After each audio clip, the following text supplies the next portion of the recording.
سلطان مراد اول سلطان اوران غازی کے بیٹے تھے۔ آپ 1326 عیسوی میں پیدا ہوئے اور 1360 عیسوی میں سلطنت عثمانیہ کے تیسرے سلطان بنے۔ وہ ایک بہادر جنگجو، نرم مزاج اور ایک اصول پسند حکمران تھے۔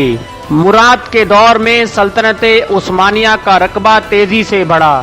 انہوں نے تخت سنبھالتے ہی اناطولیہ اور یورپ میں اپنی سلطنت کی حدود پھیلانے کے لیے اقدامات کیے۔ 762 ہجری بمطابق 1360 عیسوی میں عثمانی فوج نے بلغاریہ کے شہر پلوڈیو اور یورپ کے ادریانوپل شہر کو فتح کیا۔ ادریانوپل کا نام بدل کر ادرنا رکھ دیا گیا۔ اس شہر کی یورپ میں بہت اہمیت تھی۔ قسطنطنیہ کے بعد یہ بازنطینی سلطنت کا دوسرا بڑا شہر تھا۔ 1366 عیسوی میں اس شہر کو مراد اول نے عثمانی سلطنت کا دارالحکومت بنایا، جس کے بعد اس عظیم عثمانی سلطنت کا دارالحکومت ایشیا سے یورپ منتقل ہو گیا تھا۔ مراد اول نے انتظامی امور کی بنیاد پر سلطنت کو اناطولیہ اور رومیلیا کے دو صوبوں میں تقسیم کیا۔ اناطولیہ ایشیا والا صوبہ تھا اور رومیلیا یورپ کا صوبہ تھا۔ 1363 عیسوی میں تریس شہر فتح ہوا۔ 1366 عیسوی میں بازنطینیوں نے گلیپولی شہر پر قبضہ کر لیا، جو سلطان اور خان غازی کے دور میں فتح ہوا تھا، لیکن ٹھیک ایک سال بعد ترکوں نے اس شہر کو دوبارہ فتح کر لیا۔ مراد اول یکے بعد دیگرے یورپی شہروں کو فتح کرتا رہا، یہاں تک کہ اس کی فوج مقدونیہ شہر فتح کرنے کے لیے روانہ ہو گئی۔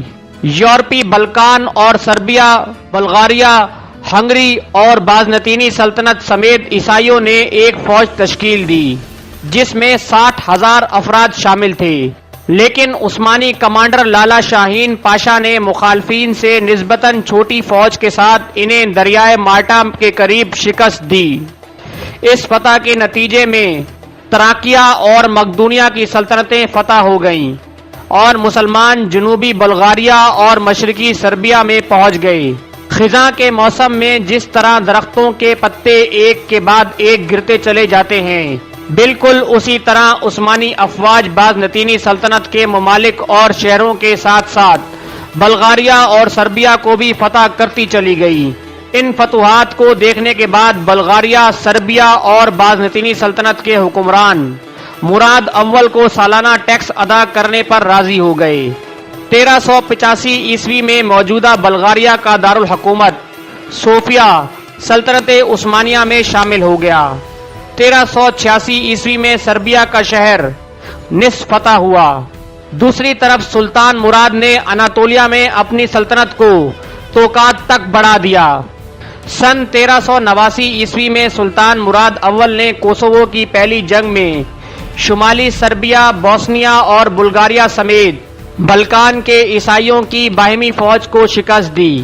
اس جنگ میں فتح کے بعد میدان جنگ کا ایک فوجی سلطان مراد کے ہاتھ پر حلف اٹھانے کے بہانے جب قریب آیا تو اس نے زہر آلود چاقو سے سلطان پر حملہ کر دیا، جس کی وجہ سے سلطان مراد اول شدید زخمی ہو گئے۔ شعبان 791 ہجری بمطابق 8 اگست 1389 عیسوی کو سلطان مراد شہادت کا تاج پہنے اس دنیا سے رخصت ہوئے۔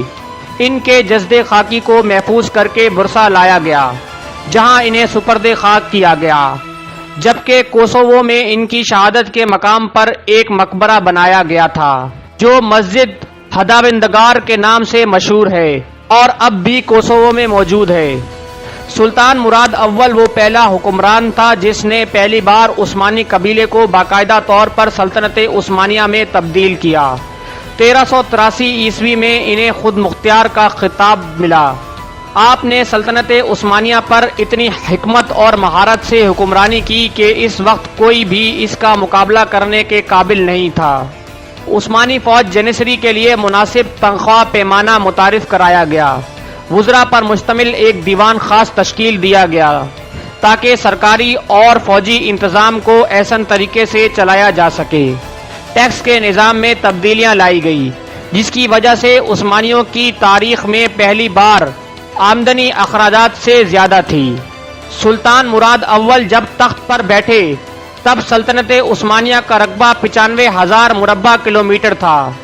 جب ان کو شہید کیا گیا تو سلطنت عثمانیہ کا رقبہ 5 لاکھ مربع کلومیٹر تک وسیع ہو چکا تھا. اس کا مطلب ہے کہ انہوں نے سلطنت عثمانیہ کے علاقوں میں 5 گنا اضافہ کیا. تو دوستوں یہ تھی ہماری آج کی ویڈیو. مزید اس جیسی معلوماتی ویڈیوز دیکھنے کے لیے کر لیں ہمارا چینل علم کی لائبریری سبسکرائب اور ساتھ موجود بیل آئیکن پریس کریں تاکہ رہتے رہیں آپ باخبر ہماری ہر نئی آنے والی ویڈیو سے.